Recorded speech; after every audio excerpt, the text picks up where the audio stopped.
नारी शक्ति की मिसाल बनकर उभरी हजारीबाग की एक बेटी। बुरे वक्त में हार न मानी और हिम्मत के साथ हौसले बुलंद करते हुए टोटो वाली दीदी बन गई नूरा की नीलम।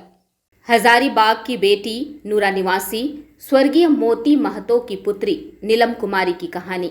यह सच्ची कहानी वर्तमान कोरोना काल में अपने अभिभावक और घर के कमाऊ व्यक्ति को खोने वाले हजारों लाखों युवक युवतियों के लिए प्रेरणा का स्रोत बनकर उन्हें भी कुछ बेहतर करने का हिम्मत प्रदान करेगा। बात वर्ष 2015 की है, जब नीलम दिल्ली विश्वविद्यालय से स्नातक की पढ़ाई कर रही थी। तभी पिता का साया उनके सिर से उठ गया। पिता बीमार थे और उनके इलाज के लिए महाजन से कर्ज करना पड़ा। कर्ज इतना बढ़ गया कि घर का इकलौता कमाऊ व्यक्ति नीलम का भाई पंकज कुमार ने एक सेकेंड हैंड टोटो खरीदी। वर्ष 2017 में नीलम कुमारी ने अपने घर की माली हालत देखकर घर से ही प्रतियोगिता परीक्षा की तैयारी करने का निर्णय लिया। भाई के मशक्कत को देख बहन से रहा नहीं गया और फिर नीलम भी भाई को हर संभव सहयोग करने लगी। वर्तमान में नीलम के भाई पंकज कुमार लोह सिंघना में सब्जी की दुकान लगाते हैं और बहन नीलम कुमारी टोटो से उनका सामान इधर उधर करती है। नीलम अपने परिवार के लिए तो हिम्मत बनी ही है, साथ ही परतंत्र की पराकाष्ठा को चोट देकर स्वावलंबन की दिशा में भी बखूबी आगे बढ़ रही है। मोहल्ले के बच्चे नीलम को टोटो वाली दीदी कहकर बुलाते हैं।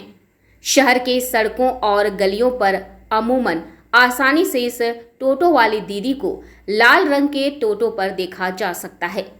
नीलम कुमारी बताती है कि मजबूरी में एक लड़की द्वारा टोटो चलाया जाना गलत है क्या? नहीं है।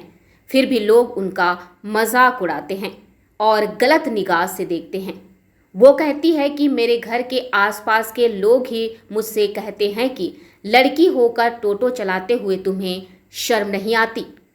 कभी कभी लोगों के ताने सुनकर मन उद्वेलित हो जाता है, लेकिन इन बातों की परवाह किए बगैर इसे अपना कर्म मानकर निरंतर आगे बढ़ रही हूँ और अपने परिवार पर हुए कर्ज को चुकाने के लिए भाई का हर संभव मदद कर रही हूँ।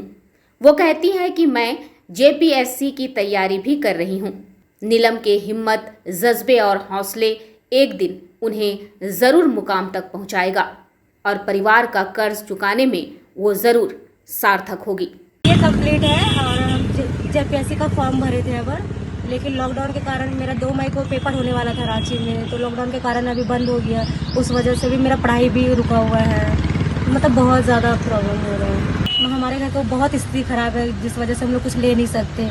तो भैया किस्ती पे ये गाड़ी लिए है, मतलब सेकेंड हैंड लिए है, तो उस वजह से ही हम हेल्प कर रहे हैं भैया का। अभी तो इसका किस्ती भी पूरा नहीं हुआ है। बहुत लोग अलग अलग माइंड में करते हैं। हम ही रोड में चलाते हैं तो बहुत लोग पब्लिक को हम देखते हैं कि वो बहुत ध्यान से मुझे देखते रहते हैं, तो मुझे उसका तो वैसे फर्क नहीं पड़ता क्योंकि हम मजबूरी में चला रहे हैं। तो मतलब एक लड़की को कुछ भी तो कर सकते हैं ना, तो एक लड़की को गलत क्यों माना जाता है कि मतलब टोटो नहीं चला सकती, ये नहीं कर सकती, वो नहीं कर सकती। कई लोगों को देखते हैं कि मतलब गलत तरीके से सोचते हैं कि ये नहीं करना चाहिए, वो नहीं करना चाहिए। तो क्या लड़की है तो वो कुछ भी तो कर सकती है ना, अगर हिम्मत उसके अंदर जिज्ञासा हो तो कुछ भी कर सकती है अगर करना चाहे तो। बहुत ज़्यादा मेरे घर का स्थिति खराब है, तो मेरे भैया अभी लॉकडाउन के कारण सब्जी बेच रहे हैं, क्योंकि अभी तो गाड़ी उड़ी चल नहीं रहा है, पब्लिक चल नहीं रहा, तो इस वजह से अभी बंद है। तो इसलिए सब्जी बेच रहे हैं, क्योंकि हमारे घर में भैया ही है बस। अगर वो सब्जी नहीं बेचेंगे तो हम लोग तो भूखे ही रह जाएंगे।